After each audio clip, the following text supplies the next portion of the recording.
Para po sa devotion natin patungkol sa virgin birth, ito po ay pangako ng Diyos na ipapanganak ang ating Mesaya sa pamamagitan ng isang berhen. Now, marami po tayong matututunan patungkol dito sa virgin birth, especially I believe pag next month, magki-Christmas na, malamang matatalakay po natin yung kapanganakan ng ating Panginoong Jesucristo. Now, gusto ko lang pong i-emphasize yung isang verse na nabanggit po natin sa devotion natin, yung Hebrews chapter 10 verse 23. Now, isa pong dahilan kung bakit dapat lubos ang ating pananampalataya sa Diyos at pagtitiwala sa kanyang mga pangako, yun po ay dahil ang Diyos ay tapat sa kanyang sarili. Tandaan po natin yon, ang Diyos ay tapat sa kanyang sarili. Pag may sinabi ang Diyos, yung sinabi niya yon, yung sinabi ng Diyos na yun ay pangangatawanan ng Diyos. Hindi siya katulad ng tao na may sinabi, tapos minsan walang bigat yung sinabi, no? Minsan nangako, pero nangakong sasamahan ka sa hirap at ginhawa, pero later on iwanan ka rin, no? Sa mga tao, madalas nangyayari yan eh. Pero sa Diyos, hindi eh. Kasi pag binitawan ng Diyos yan, nanggaling yan sa bibig ng Diyos, nagiging batas yan. At yung batas ng Diyos, hindi niya susuwayin. Hindi susuway ang Diyos sa sarili niyang batas. Kaya po napakalaga nung katuruan sa Biblia na God is faithful. Ang Diyos ay tapat. He who promised is faithful. Sapagkat siya na nangako ay tapat.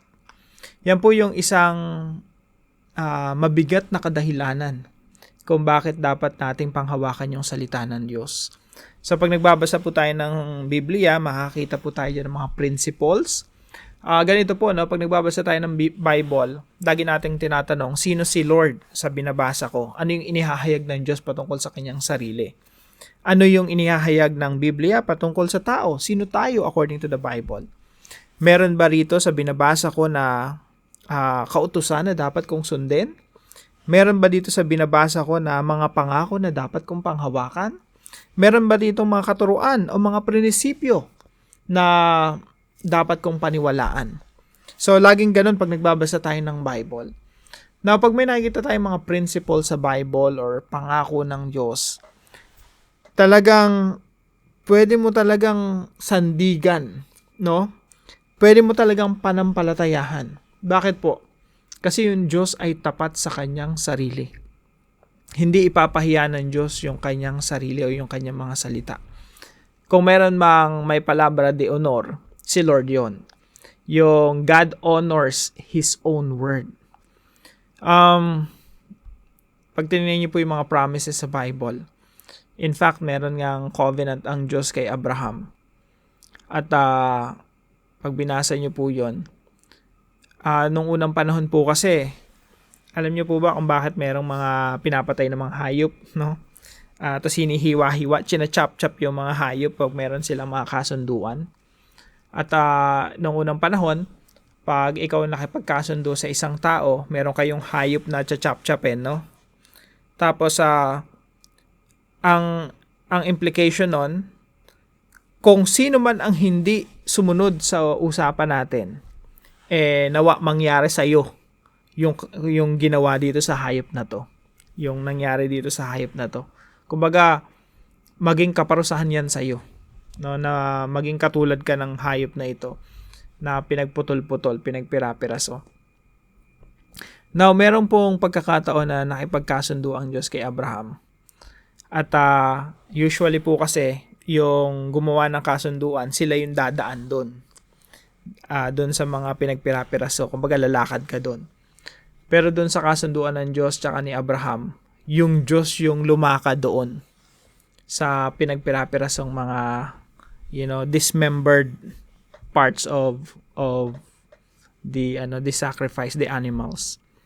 So basically ang sinasabi ng Diyos doon, kapag ako Abraham hindi tumupad sa pangako, eto yung mangyayari sa akin. Ganon katindi, no? Na mangyayari sa akin itong nangyari sa mga hayop na to pag hindi ako tumupad sa mga pangako ko. Basically, ganon yung sinasabi ng Diyos eh. Tayo po, pwede talaga tayong manampalataya ng buo without reservation sa mga pangako ng Diyos, because when God says something, He will not break it. When God promised, He will fulfill it. Tutuparin ng Diyos. Yung virgin birth po, yung panganakan ng ating Panginoon Jesucristo, ito po ay isa sa mga pangako ng Diyos na tinupad niya in His own time. Napakalaga po nung salitang opportune time. Dito po sa Galatians 4:4, opportune time po yung ginamit rito. But when the set time had fully come, ibig sabihin merong takdang panahon, kapanahunan, ganap na kapanahunan. So, ang Diyos po, tutuparin niya yung kanyang mga pangako sa ganap na kapanahunan, sa timing niya. So, it's just a matter of when.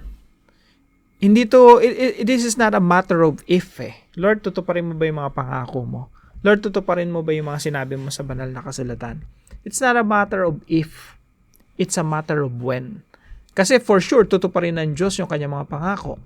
Kagaya ng pangako ng salita ng Diyos na muling babalik ang ating Panginoong Jesucristo, that is certain. Siguradong mangyayari yan. But it's not a matter of if, but rather, it's a matter of when. Kaya ang ating Panginoong Jesucristo talaga ay babalik at tayo bubuhayin niya mag-uli sa takdang panahon, sa oras na pinagdesisyonan ng Diyos. So I hope lumalim po tayo sa ating pananampalataya sa ating Panginoon, mas magkaroon tayo ng mas malalim na dahilan bakit tayo dapat magtiwala sa ating Diyos. So yun lamang po, pagpalain po kayo ng ating Panginoon. See you po tomorrow, 5 a.m. dito sa ating Daily Devotions.